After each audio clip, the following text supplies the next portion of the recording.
आज आएगा नहीं लग रहा है कोई, आज मीटिंग करेगा सब सुनील पांडे से। आज क्लास नहीं करेगा वो।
वो भी भागा।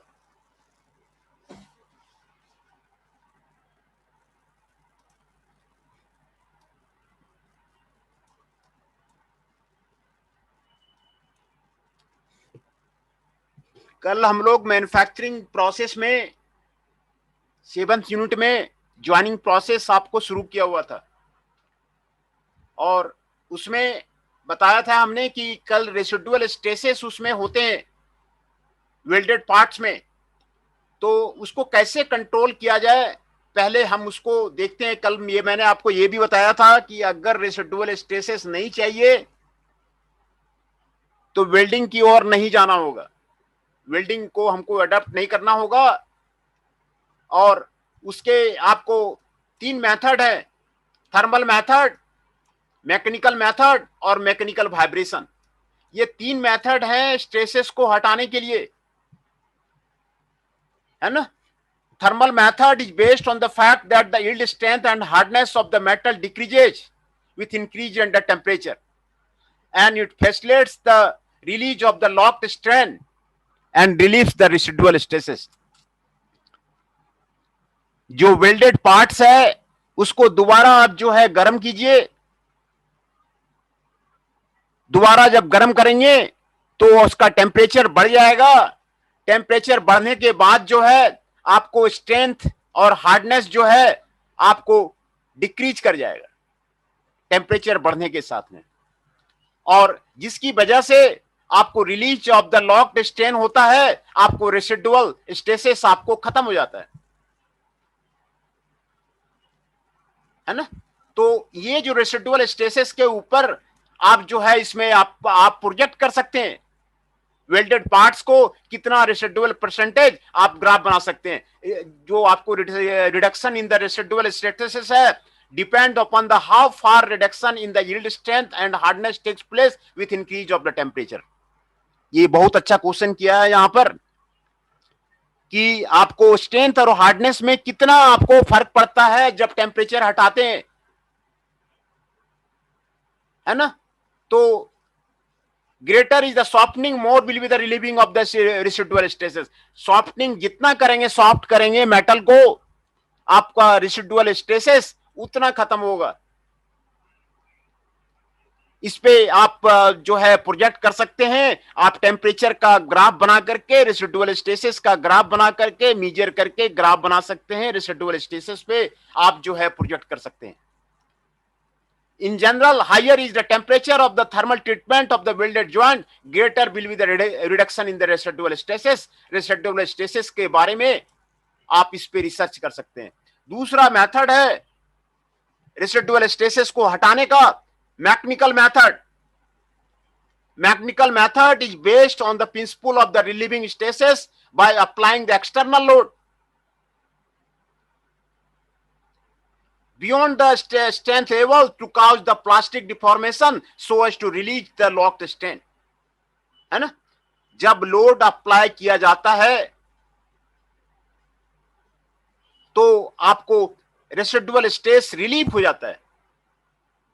External load is applied in an area which is expected to have the peak residual stresses. जहां पर residual stresses आपको ज्यादा होता है वहां पर एक्सटर्नल लोड अप्लाई करेंगे तो आपको रेसिडुअल स्ट्रेसेस आपको खत्म हो जाएगा, है ना। जहां पे लग रहा है पार्ट में, वेल्डेड पार्ट्स में आपको जहां पर आपको जो है आपको रेसिडुअल स्ट्रेसेस ज्यादा है वहां पर आप एक्सटर्नल लोड अप्लाई कीजिए, आपका रेसिडुअल स्ट्रेसेस आपको खत्म हो जाएगा, है ना। और तीसरा मेथड है मैकेनिकल वाइब्रेशन का। The vibration of a frequency close to the natural frequency of the welded joint is applied on the component to be stress relieve. जो वेल्डेड जॉइंट्स है ना, जो वेल्डेड पार्ट्स आपने बनाया ना, उसका जो नेचुरल फ्रीक्वेंसी है उतना वाइब्रेशन ऑफ फ्रीक्वेंसी उस पर अप्लाई करते हैं तो स्ट्रेस आपका रिलीव हो जाता है। The vibratory stress can be applied in the whole of the component. ये पूरे कंपोनेंट पे अप्लाई किया सकता है और on the localized part of the welded joint, on the localized part of the welded joint पे आपको अप्लाई किया जाता है ना। The development of the resonance state of the mechanical variance on the welded joint help to release the lock in the strain to reduce the residual stresses. ये vibration करके भी आप रेसिडुअल स्ट्रेसेस है ना, एक तरह का डिफेक्ट है, वेल्डिंग डिफेक्ट है ना, ये आपको वेल्डिंग डिफेक्ट है। तो जो आपको जितनी नेचुरल फ्रीक्वेंसी है वेल्डेड जॉइंट्स की उतना ही आपको फ्रीक्वेंसी, आपको vibration close to the vibration वो आपको अप्लाई करते हैं और वो आपको हटा देगा। तो ये आपको 3 मेथड है आपको रिलीव स्ट्रेस करने का। ये आपको बहुत ही अच्छा आपको मेथड बताया गया है कैसे रिलीव स्ट्रेस करेंगे। प्रैक्टिकली यू कैन एक्सपेरिमेंट, आप इस पे प्रोजेक्ट कर सकते हैं। ये आपको बहुत अच्छा आपको प्रोजेक्ट है ना। आगे हम बात करेंगे गैस वेल्डिंग का। गैस वेल्डिंग आपने सभी जगह देखा होगा, गैस वेल्डिंग आपने कई शॉप में भी देखा होगा। और ये आपको गैस वेल्डिंग का जो है ना, आपको ये मैं आपको दिखा दे रहा हूं। ये जो गैस वेल्डिंग का आपको प्रोसीजर है ना, ये आपको यहाँ पे इलेक्ट्रोड रखा जाता है और ये गैस वेल्डिंग का टिप है, गैस का टिप है, और ये आपको फॉरवर्ड वेल्डिंग किया जाता है और ये बैक एंड वेल्डिंग किया जाता है ना। इसमें जो आपको फ्लेम प्रोड्यूस होता है ना, ये गैसेस का फ्लेम प्रोड्यूस करके, है ना, मेटल को हायर टेम्परेचर पे ले जाते हैं। 3 तरह के आपको फ्लेम प्रोड्यूस होता है, न्यूट्रल फ्लेम प्रोड्यूस होता है, कार्बोराइजिंग फ्लेम होता है और ऑक्सीडाइजिंग फ्लेम होता है।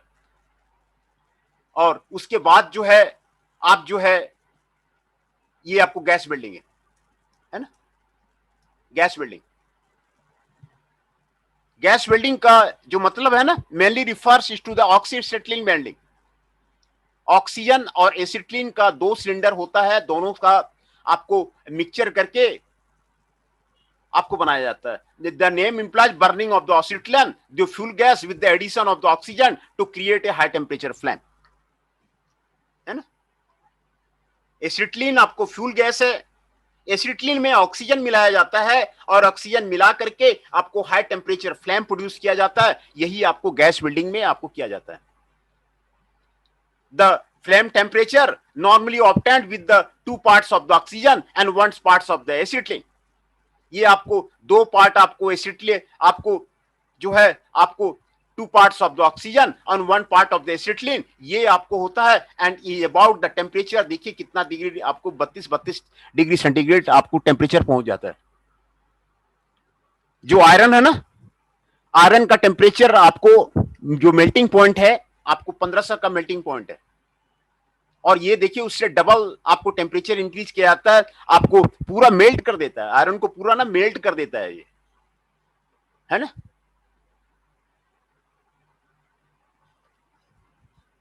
है ना। ये जो है the gases are feed through the torch 1:1 ratio with the remaining 1 part of oxygen coming from the surrounding air, है ना। जो आपको टॉर्च होता है ना, टॉर्च में एक सिलेंडर ऑक्सीजन का होता है, दूसरा सिलेंडर एसिटिलीन का होता है। दोनों से 1:1 का रेशियो में आपको इक्वल जो है प्रेशर में आपको टॉर्च में खोलते हैं, और रिमेनिंग ऑक्सीजन जो है वो आपको सराउंडिंग एयर से ले लेता है। ये आपको आपको गैस बिल्डिंग है। This is the gas building, है ना। Gas, this is the gas building. Gas cylinder में क्या क्या होता है, कैसा होता है गैस सिलेंडर, वो आपको यहां पर आपको कंपेरिजन की बात कर रहे हैं। The oxygen cylinder is of the seamless drawn steel with a capacity of the 220 feet at a pressure of the 16.8 mega pascal at a temperature of the 21 degree centigrade. जो ऑक्सीजन सिलेंडर है ना, oxygen cylinder में उसकी capacity इतनी होती है 220 feet, और pressure of कितना होता है ना 16.8 मेगा पास्कल, इतना उसको प्रेशर होता है, और टेम्परेचर इतना होता है। ये आपको ऑक्सीजन सिलेंडर के बारे में आपको बता रहे हैं। ऑक्सीजन सिलेंडर जो है, दो सिलेंडर होती है, एक तो ऑक्सीजन सिलेंडर होती है, दूसरा एसिटिलीन सिलेंडर होता है ना। दो तरह के आपको सिलेंडर होते हैं। और acetylene can be compress into a cylinder under A pressure of the 17 kg centimetre. Acetylene का जो सिलेंडर होता है ना, उसका प्रेशर इतना होता है ना। The acetylene is dissolved in the acetone which in turn absorbed by the porous material in the cylinder such as a charcoal, Portland cement। Charcoal रहता है उसमें, पोरस मटेरियल रहता है, जिसमें कि आपको एसिटिलीन आपको डिसॉल्व हो जाता है ना, डिसॉल्व हो जाता है। The necessary because the acetylene when stored in a free state under pressure greater than the 2 kg centimeter can dissociate the heat shock possibly। acetylene cylinder should not be used in the horizontal position since some of the acetylene will be drawn out, है ना। ये आपको दो तरह का आपको cylinder होता है, एक ऑक्सीजन सिलेंडर होता है, दूसरा एसिटिलीन सिलेंडर होता है। दोनों के बारे में आपको यहां पर आपको बताया गया है ना। गैस बिल्डिंग में जो रिएक्शन होता है ना, ये आपको यहां पे दिखाया जा रहा है ना। ये आपको एसिटिलीन है, ये आपको ऑक्सीजन है। ये आपको पहला स्टेज में होगा ना 2CO + H2, और ये हीट आपको लिबरेट करेगा।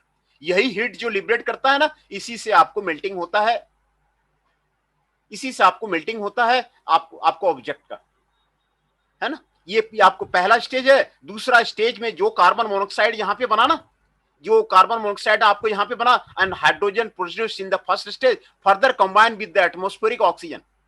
एटमॉस्फेरिक ऑक्सीजन से आपको कंबाइन करता है, and give rise to the outer gules flame with the following reaction.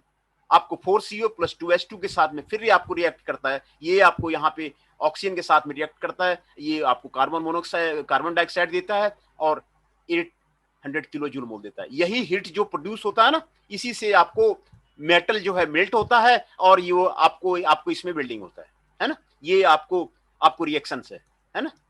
तो जो ऑक्सीसिटिलीन बिल्डिंग है ना, उसमें आपको जो फ्लेम बनता है ना, 3 तरह के फ्लेम बनते हैं। 3 तरह के फ्लेम आपका बनता है, neutral flame, carbonizing flame and oxidising flame.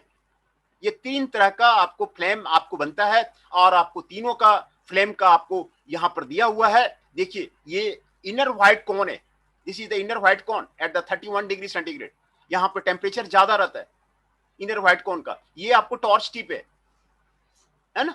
और ये जो है आउटर ब्लू फ्लेम है, ये आउटर ब्लू फ्लेम है। ये आउटर ब्लू फ्लेम का ना टेम्परेचर आपको कम रहता है। ये आपको 1275 डिग्री सेंटीग्रेड रहता है। वेल्डिंग जो करते हैं ना, यहां से जो वेल्डिंग होता है ना, तो ये जो टिप है ना, ये वेल्डेड ज्वाइंट के पास में रहता है, और जो है ना वो टेम्परेचर से ना, हाइयर टेम्परेचर से जो है ना मेल्ट कर देता है। जैसे मैंने बताया ना आपको कि जो माइल्ड स्टील का जो वेल्डिंग करते हैं ना, उसमें टेम्परेचर आपका जो आपका मेल्टिंग टेम्परेचर है 1500 के आसपास है। ये आपको डबल है, पूरा मेल्ट कर देता है ना। ये जो आपको इनर व्हाइट जोन होता है, और आपको ये आउटर ब्लू फ्लेम होता है, ये आपको टेम्परेचर है ना, है ना। ये 3 तरह का आपको फ्लेम होता है आपको ऑक्सीसिटिलीन वेल्डिंग में। दूसरा है ना कार्बोराइजिंग फ्लेम होता है। कार्बोराइजिंग फ्लेम में of mixture of oxygen and acetylene oxygen आपको इधर से जाता है। इसका जो टेम्परेचर रहता है ना 2900 डिग्री सेंटीग्रेड रहता है, और फिर इसका आपको टेम्परेचर जो है घटते चला जाता है ना। ये जो आपको इंटरमीडिएट फ्लेम, इसमें आपको तीन लेयर ऑफ द फ्लेम आपको दिखाई देता है कार्बोराइजिंग फ्लेम में। कार्बोराइजिंग फ्लेम में आपको 3 लेयर आपको दिखाई देता है, और ऑक्सीडाइजिंग फ्लेम में आपको 2 लेयर दिखाई देता है, और जो इनर कोन का जो साइज है ना वो आपको घट जाएगा। फ्लेम को आप देख सकते हैं, फ्लेम को जो आपके पास शील्ड रहता है ना, शील्ड से आप फ्लेम को देख सकते हैं। फ्लेम का स्ट्रक्चर आप देखिए, उसको जब प्रैक्टिकल करते हैं ना देखिए किस तरह का फ्लेम बन रहा है, तो आपको पता चल जाएगा कि ऑक्सीडाइजिंग फ्लेम है कि न्यूट्रल फ्लेम है कि कार्बोराइजिंग फ्लेम है। ऑक्सीडाइजिंग फ्लेम में ना आपको टेम्परेचर ज्यादा होता है। ऑक्सीडाइजिंग फ्लेम में जो टेम्परेचर है ना वो 300 डिग्री सेंटीग्रेड रहता है, सबसे ज्यादा रहता है।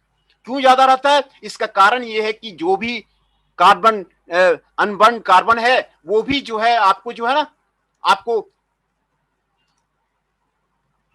बर्न कर गया है, तो इसीलिए यहाँ पे टेम्परेचर आपका जो है ऑक्सीडाइजिंग फ्लेम में सबसे ज्यादा रहता है। ऑक्सीडाइजिंग फ्लेम में टेम्परेचर ज्यादा रहता है, फिर आपको न्यूट्रल फ्लेम में आपको टेम्परेचर आता है, तब आपको कार्बोराइजिंग फ्लेम में आपको रहता है। कार्बोराइजिंग फ्लेम में ना इसमें अनबर्न्ड कार्बन मोनोऑक्साइड रहता है, इसीलिए इसका टेम्परेचर कम रहता है ना, यही कारण है। तो आप प्रैक्टिकली जब ऑक्सीजन गैस का वेल्डिंग करते हैं तो आप उसको प्रैक्टिकली देख सकते हैं। प्रैक्टिकली आप देख सकते हैं कि वो किस तरह का फ्लेम है, किस तरह का फ्लेम है वो आप उसको देख सकते हैं, है ना। ये आपको जो है आपको उसके बारे में बता रहे हैं। देखिए ये जो 3 फ्लेम्स जो बन रहे हैं ना, ये क्यों बन रहे हैं? When less oxygen is supplied, जब ऑक्सीजन आपका कम सप्लाई होगा ना, ऑक्सीजन कम रहेगा, 2 आपने गैस लिया एसिटिलीन एंड ऑक्सीजन, जब ऑक्सीजन कम होगा ना, a part of the combustible material is left which causes a reduced flame और द कार्बोराइजिंग फ्लेम। जब ऑक्सीजन कम रहेगा तो कार्बोराइजिंग फ्लेम को जनरेट करेगा, है ना। कार्बोराइजिंग फ्लेम को आपको जनरेट करेगा। कार्बोराइजिंग फ्लेम में be use to advantage in the welding high carbon as nickel, है ना। If carburizing fluid is used in steel, the excess carbon will enter the metal causing the porosity in the solidified metal. Carburizing flame आपको welding steel में आपको use नहीं किया जाता है, क्योंकि उसमें पोरोसिटी आपको क्रिएट हो जाता है ना। इसमें आपको पोरोसिटी आपको क्रिएट हो जाता है, तो इसमें आप जब लेस ऑक्सीजन रहता है ना तो कार्बोराइजिंग फ्लेम जनरेट होता है। और न्यूट्रल फ्लेम में क्या है ना, जब all the acetylene is burn, acetylene आपका पूरा बर्न हो गया and all the heat is acetylene is release, neutral flame is used for the most welding operation. जितने भी वेल्डिंग ऑपरेशन होते हैं उसमें आपको न्यूट्रल फ्लेम को यूज किया जाता है। न्यूट्रल फ्लेम को यूज किया जाता है, इसमें आपको जो है आपको सारा जो है आपको कार्बन मोनोऑक्साइड आपको बर्न हो जाता है। इसमें आपको ये न्यूट्रल फ्लेम है। न्यूट्रल फ्लेम आपको मैं यहां पर आपको दिखाया था, ये आपको न्यूट्रल फ्लेम है ना, ये आपको न्यूट्रल फ्लेम है ना। और तीसरा है ऑक्सीडाइजिंग फ्लेम। ऑक्सीडाइजिंग फ्लेम तब बनता है when oxygen is in excess. Oxygen जब आपको एक्सेस पे रहेगा ना, it is called oxidizing flame. Oxidizing flame is used for fusion welding of the brass and bronze. जब ब्रास और ब्रांच का वेल्डिंग करना है ना तो फिर ऑक्सीडाइजिंग फ्लेम को यूज करते हैं। However the flame is only slightly oxidising and oxidising flame used on steel will cause the metal to form and spark. Oxidising flame has the maximum temperature of this one. ये आपको यहाँ पर आपको दिखाया जा रहा है। तो ऑक्सीडाइजिंग फ्लेम का आपको यहाँ पे जैसे मैंने बताया कि इसमें टेम्परेचर ज्यादा होता है, क्योंकि सारा कार्बन मोनोऑक्साइड, ये रिएक्शंस मैंने आपको दिखाए थे, है ना, ये रिएक्शंस मैंने आपको दिखाया था ना। ऑक्सीजन ज्यादा रहेगा ना तो ये आपको CO नहीं मिलेगा, फिर CO आपको मिलेगा नहीं, आपको ये इसमें का आपको सेकंड स्टेज में कन्वर्सन हो जाएगा, और ये जो किलो जूल मोल है ना वो ज्यादा मिलेगा। किलो जूल मोल है ना आपको ज्यादा मिलेगा। ज्यादा हीट मिलने से क्या होगा ना, उसका टेम्परेचर आपको बढ़ जाएगा, है ना, ये आपको टेम्परेचर बढ़ जाएगा। तो यही कारण है ऑक्सीडाइजिंग फ्लेम जो है आपको टेम्परेचर उसमें ज्यादा आपको बढ़ जाता है है ना। ये आपको ऑक्सीडाइजिंग फ्लेम में आपको टेम्परेचर आपको ज्यादा बढ़ सकता है। आप प्रैक्टिकली जो है वहां पे जब वेल्डिंग करते हैं ना, देख सकते हैं और फ्लेम को जो है पहचान सकते हैं। मैंने कई बार देखा है कि वहां देख करके पहचान में आ जाएगा। अगर ये कोन लंबा है ना तो आपको न्यूट्रल फ्लेम है, ये कोन अगर छोटा है ना तो ऑक्सीडाइजिंग फ्लेम है, और अगर इसमें 3 कोन है ना तो ये आपको कार्बोनाइजिंग फ्लेम है ना। प्रैक्टिकली जो है आप उसको देख सकते हैं, प्रैक्टिकली आप जो है इसको करके आपको आपको देख सकते हैं। ये 3 तरह का आपको फ्लेम होता है। और ऑक्सीस्टीन वेल्डिंग का जो है ना, आपको 2 तरह का वेल्डिंग किया जाता है। एक तो फोर हैंड वेल्डिंग होता है, दूसरा बैक हैंड वेल्डिंग होता है। देखिए दोनों में फर्क क्या है। फोर हैंड में क्या करते हैं ना, ये आपको फिलर मटेरियल है, इलेक्ट्रोड है, ये आपको टॉर्च है ना।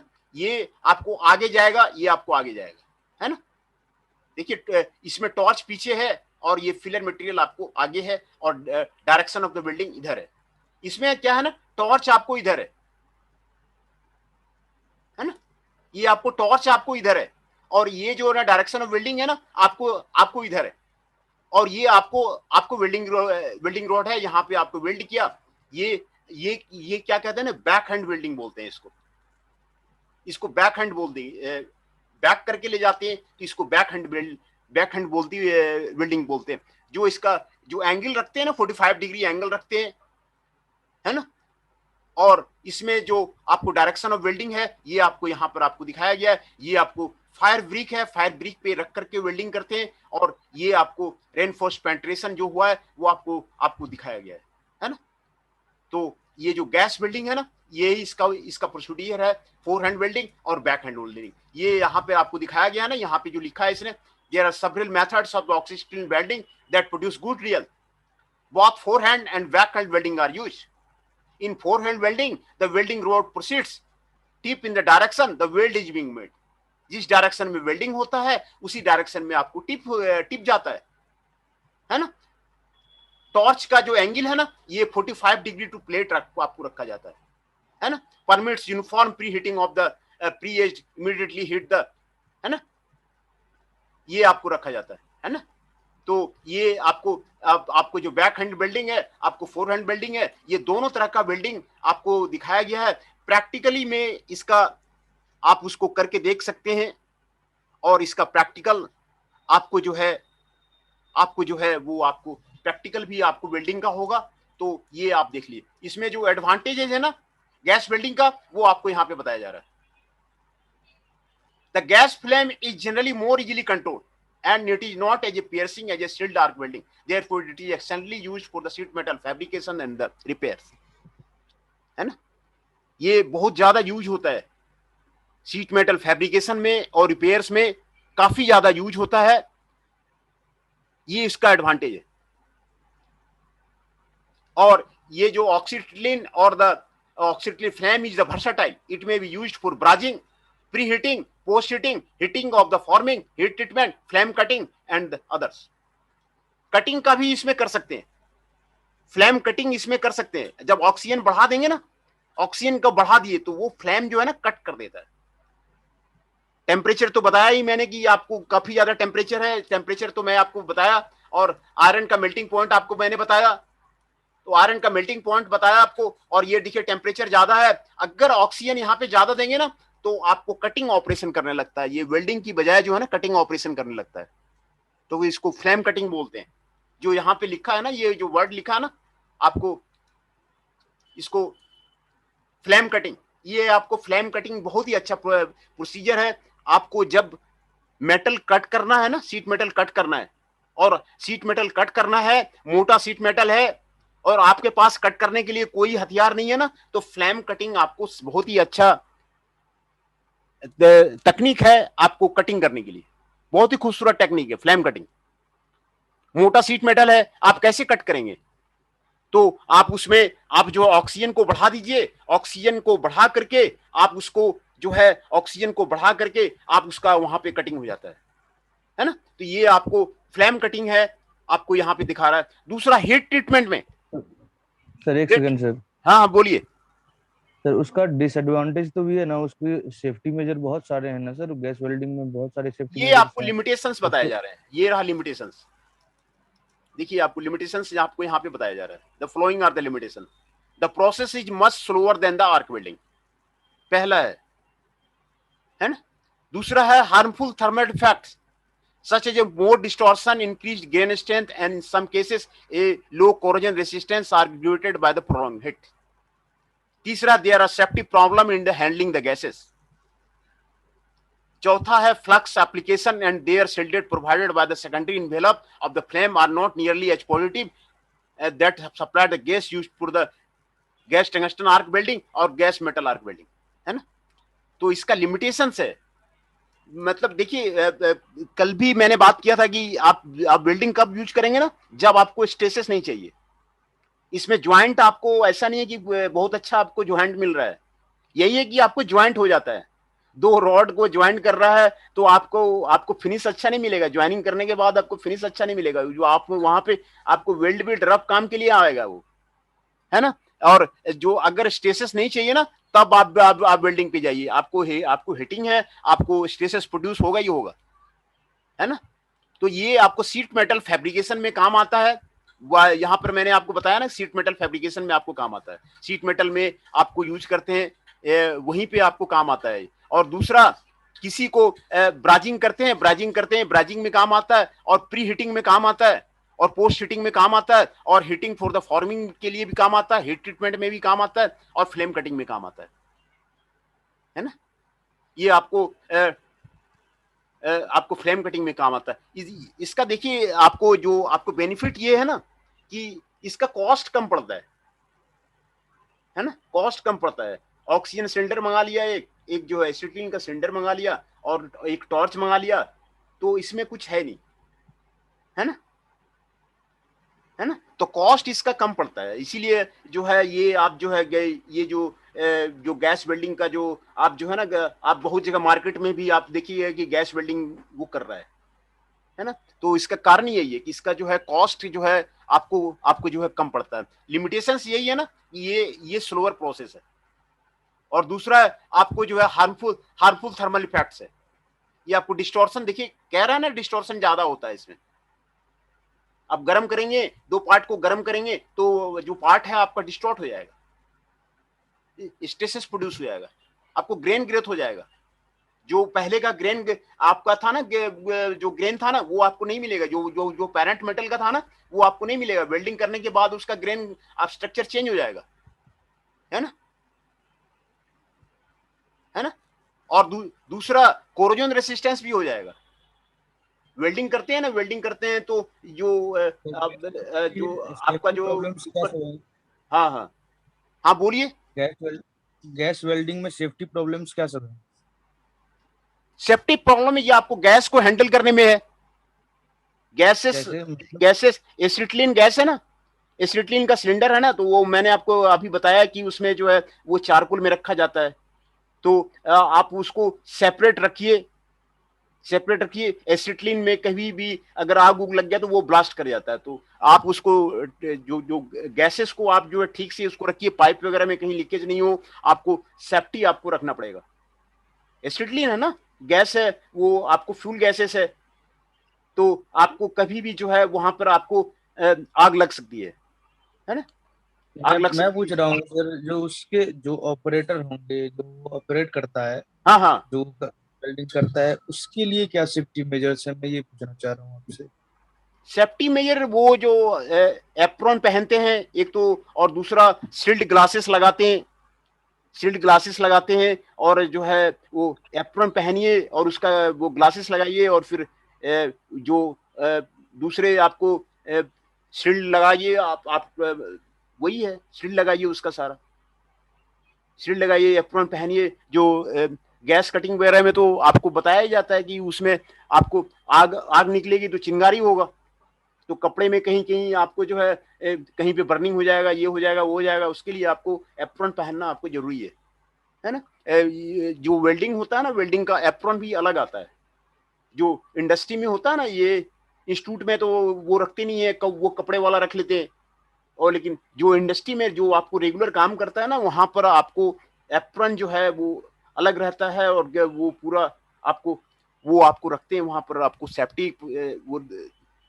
सेफ्टी रखना जरूरी है। इंडस्ट्री में सेफ्टी का मेन कारण है कि अगर वर्कर को कुछ हो गया ना, तो वर्कर जो है ना वो जाके मालिक को ही बोलेगा कि आपने हमें गैस वेल्डिंग में लगा दिया, और गैस वेल्डिंग में देखिए जी हमारा ये हो गया वो हो गया, यो मालिक की जिम्मेवारी है ना। तो एक्सीडेंट को रोकने के लिए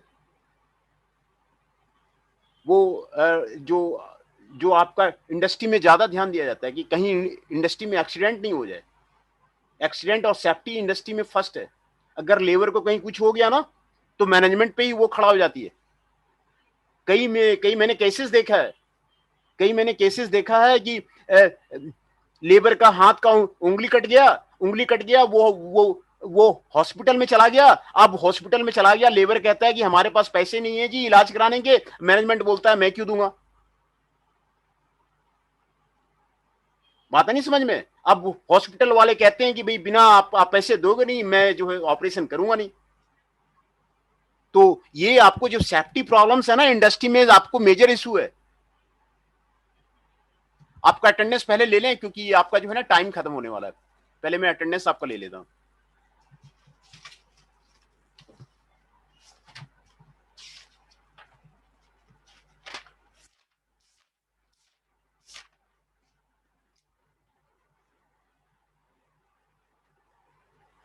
अमन सिंह 6 इज प्रेजेंट।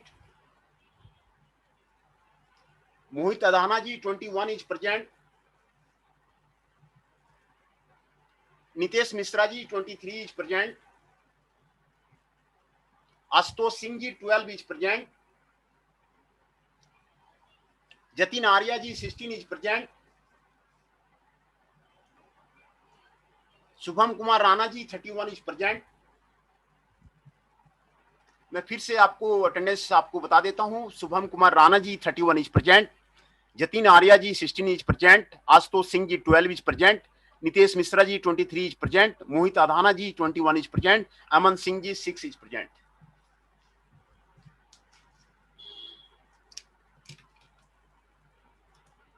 तो आज मैंने जो टॉपिक जो कवर किया ना, आपको गैस वेल्डिंग कवर किया, और कैसे स्ट्रेसेस रिलीव करते हैं उसके बारे में आपको बताया मैंने।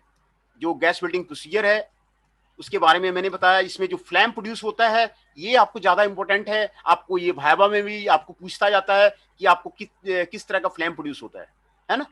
तो ये फिगर आपका इंपॉर्टेंट है। ये आप प्रैक्टिकल कॉपी में आप इस फिगर को आप ड्रॉ कर लेंगे, ये आपको इंपॉर्टेंट है। और जो रिएक्शन मैंने आपको बताया कि आपको गैस वेल्डिंग में किस तरह का आपको रिएक्शन होता है। ये आपको हीट जनरेट करता है, जो कि आपको जिसी से आपको थर्मल जो है एक्टिविटी बनता है। दूसरा, हम लोगों ने सिलेंडर के बारे में बात किया। दो तरह के सिलेंडर होते हैं। ऑक्सीजन सिलेंडर, उसका ये आपको प्रेशर रहता है, और एसिटिलीन सिलेंडर, उसका ये आपको प्रेशर रहता है। एसिटिलीन सिलेंडर के अंदर जो है ना आपको चारकोल रखा जाता है, पोर्टलैंड सीमेंट रखा जाता है। वो आपको पोरस मटेरियल ना आपको एसिटिलीन को डिजोल्व करके रखता है ना। ये आपको एसिटिलीन जो है ना आपको मटेरियल आपको उसमें रखा जाता है। ये आपको गैस वेल्डिंग का आपको मैंने बताया कि 1:1 का रेशियो आपको उसमें टॉर्च में लिया जाता है, और 1 पार्ट ऑक्सीजन और 1 पार्ट एसिटिलीन को लिया जाता है। और जो आपको ऑक्सीजन ना वो सराउंडिंग एयर से ले लेता है ना, है ना। तो इसमें आपको यहाँ पे आपको दिखा रहा है, आपको जो टेम्परेचर है आपको काफी ज्यादा रहता है गैस वेल्डिंग में, और जो कि माइल्ड स्टील का जो टेम्परेचर है उससे उससे उससे करीब दुगना है ना। उससे करीब आपको जो है दुगना टेम्परेचर है। ये गैस वेल्डिंग के बारे में मैंने आपको बताया। और दूसरा, कल जो स्टेसिस के बारे में हम जो डिस्कस कर रहे थे, कंट्रोलिंग द रेसिडुअल स्टेसिस कैसे कंट्रोल किया जाए, ये आपको 3 मेथड आपको बताया गया। Thermal method, mechanical method and the mechanical vibration. ये 3 मेथड से स्टेसिस के आप ऊपर में, जैसे यहाँ पर तीनों मेथड्स का आप जो है इस पे प्रोजेक्ट बना सकते हैं। इस पे आप रिसर्च पेपर लिख सकते हैं, डिफरेंट मटेरियल को लेकर के डिफरेंट कैसे स्टेसिस रिलीव किया जाए। यहाँ पर भी आपको दिया हुआ है कि आपको टेम्परेचर के साथ में बढ़ने के साथ में स्टेसिस आपको कम होता है। तो इसमें आप जो स्टेसिस के ऊपर ना एक प्रोजेक्ट बना सकते हैं। आप उसको लेबोरेटरी में काम करके इसमें जो रेसिडुअल स्टेसिस कैसे कैसे आपको रिलीव होता है इस पे आप काम कर सकते हैं, है ना। तो ये आपको मैंने यहाँ पर आपको मैंने आपको ये चीजें आपको डिस्कस की। तो कंट्रोलिंग द स्ट्रेसेस, ये आपको जरूरी है। वेल्डिंग करने के बाद भी ना स्ट्रेसेस रहता है, उसको कैसे रिलीज किया जाए ये मैंने आपको यहाँ पे बताया कि इस तरह से जो है स्ट्रेसेस आपको रिलीज करेगा। इसीलिए मैंने बोला ना कि वेल्डिंग जो है शरीर पार्ट के लिए आपको सुटेबल नहीं है। तो और ये आपको गैस वेल्डिंग का आपको तरीका बताया, गैस सिलेंडर के बारे में बताया कि गैस सिलेंडर आपको दो तरह के सिलेंडर होते हैं, एक ऑक्सीजन सिलेंडर होता है और दूसरा आपको एसिटिलीन सिलेंडर होता है ना। ये आपको रिएक्शंस आपको क्या होता है वो मैंने आपको यहाँ पर आपको क्लियर किया, है ना। ये एसिटिलीन है, ये ऑक्सीजन है। फर्स्ट स्टेज में आपको कार्बन मोनोऑक्साइड बनता है और हाइड्रोजन बनता है और आपको 448 किलो जूल पर मोल आपको हीट लिबरेट होता है, जो आपको हीटिंग के काम में आता है। दूसरा स्टेज में, सेकंड स्टेज में, ये जो आपको CO और H2 है वो ऑक्सीजन के साथ में कंबाइन करता है और ये ऑक्सीजन में आपको कंबाइन करके ये आपको ये बनाता है 4CO2 प्लस 2H2O और ये हीट आपको लिबरेट करता है। देखिए सेकंड स्टेज में हीट आपको ज्यादा है, फर्स्ट स्टेज से जो है आपको सेकंड स्टेज में आपको हीट ज्यादा है। इसमें आपको कंप्लीट बर्निंग होता है, इसमें आपको कंप्लीट बर्निंग होता है ना। ये इसमें आपको कंप्लीट बर्निंग होता है और ये तीन तरह के आपको फ्लेम प्रोड्यूस होते हैं, है ना। तीन तरह के फ्लेम प्रोड्यूस होते हैं और ये आपको तीनों तरह के फ्लेम के बारे में आपको बताया गया। ये आपको इंपॉर्टेंट है, ये आपको प्रैक्टिकल में वाइवा क्वेश्चन में भी आपको पूछा जाता है कि तो इसमें दो कोन होता है लेकिन इनर का जो व्हाइट कोन है ना वो आपको लार्जर होता है ना। और ये आपको कोन है ना वो आपको छोटा होता है ऑक्सीडाइजिंग में, है ना। ऑक्सीडाइजिंग में आपको टेम्परेचर ज्यादा है क्योंकि इसमें ऑक्सीजन ज्यादा है और ये सारा कार्बन मोनोऑक्साइड को बर्न कर देता है, जला देता है, इसीलिए यहाँ पे टेम्परेचर आपको ज्यादा है। आपको जो हीट जो मिल रहा है ना, किलो जूल जो मिल रहा है ना, वो ज्यादा मिल रहा है यहाँ पे। कार्बोराइजिंग में आपको ऑक्सीजन कम है, कार्बोराइजिंग में ऑक्सीजन कम है, इसीलिए आपको वहां पर टेम्परेचर कम है कार्बोराइजिंग में, है ना, टेम्परेचर कम है। लेकिन वहां पर आपको तीसरा फ्लेम भी मिल जाता है कार्बोराइजिंग में, ये आपको यहाँ पर आपको बताया गया है ना। और ये आपको न्यूट्रल फ्लेम है जिसमें आपको ऑक्सीजन जो है, न्यूट्रल फ्लेम जो है 1:1 का होगा, इसमें ऑक्सीजन ज्यादा नहीं है। तीनों फ्लेम कैसे बनते हैं वो उसके बारे में हम लोगों ने यहाँ पे आपको डिस्कस किया। When less oxygen is supplied आपको कार्बोराइजिंग फ्लेम बनेगा, है ना। न्यूट्रल फ्लेम में दोनों आपको इक्वल रहेगा, ऑक्सीजन में जब एक्सेस रहेगा आपको ऑक्सीडाइजिंग फ्लेम बनेगा, है ना, ये आपको ऑक्सीडाइजिंग फ्लेम बनेगा। और दूसरा आपको ये आपको प्रोसीजर है, फोर हैंड वेल्डिंग बोलते हैं इसको बैक हैंड वेल्डिंग बोलते हैं। Four hand welding and the back hand welding, है ना। ये आपको 45 डिग्री का एंगल होता है और ये आपको डायरेक्शन ऑफ द वेल्ड है, ये आपको डायरेक्शन ऑफ द वेल्ड है ना। ये आपको फोर हैंड वेल्डिंग है। इसके एडवांटेज आपको यहाँ पर आपको दिखाए गए हैं। ये आपको सीट मेटल फैब्रिकेशन में आपको ज्यादा काम आता है ना, सीट मेटल में ज्यादा काम आता है। फ्लेम कटिंग कर सकते हैं, हीट ट्रीटमेंट में काम आता है, हीट ट्रीटमेंट करना है उसमें काम आता है, फॉर्मिंग ऑपरेशन करना है उसमें काम आता है, पोस्ट हीटिंग के लिए काम आता है, प्री हीटिंग के लिए काम आता है ना। The gas welding is very portable. ये इसमें कुछ आपको चाहिए नहीं, एक सिलेंडर चाहिए, एक ऑक्सीजन का सिलेंडर चाहिए, एक एसिटिलीन का सिलेंडर चाहिए जो कंज्यूम होगा और ऑक्सी एसिटिलीन का टॉर्च चाहिए, ये आपको चाहिए। लिमिटेशंस हैं, आप कहाँ पर इसको जो है आपको लिमिटेशंस भी आपको यहाँ पर आपको बताया गया है कि ये सारे लिमिटेशंस हैं, है ना। तो ये आपको स्लोअर कटिंग करता है, स्लोअर वेल्डिंग करता है ना। तो ये उसके आपको लिमिटेशंस है ना, ये आपको लिमिटेशंस है ना। तो आपको मैंने आज गैस वेल्डिंग के बारे में आपको यहाँ पर बताया।